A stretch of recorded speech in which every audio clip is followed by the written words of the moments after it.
Bundeskanzlerin, schöner bei diesem Wetter, bei diesen Temperaturen als diesen Ausblick kann es, glaube ich, gar nicht sein. Wir über 30 Grad trotzdem hier hinkommen, sich in die Sonne stellen und teilweise schon seit dem Nachmittag hier ist, seit dem frühen Nachmittag. Ich glaube, ein schöneres Kompliment kann es nicht geben, oder?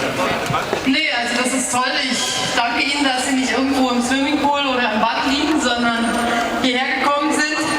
Und wollen wir mal hoffen, dass die Regenwolken noch sich zurückhalten, bis wir hier fertig sind. Und ich freue mich, Sie alle hier in Münster zu sehen. Und endlich mal wieder in Münster zu sein. Ich war schon so lange nicht hier.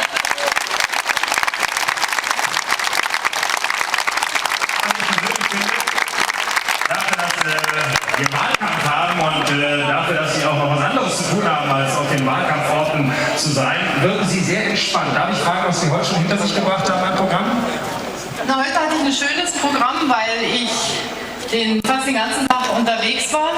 Ich war erst bei Schüko in Greven, das müsste Ihnen ja hier bekannt sein. Da haben wir ein Unternehmergespräch gemacht, habe ich mich erkundigt, wie es im Mittelstand geht. Und dann bin ich war ich schon mal ganz dicht am Flughafen Münster Osnabrück, nämlich bei der Firma Fiege. Die werden Sie sicherlich auch kennen. Die haben was sehr Schönes gemacht. Die haben mir nämlich so eine Art Parcours aufgebaut, wo ich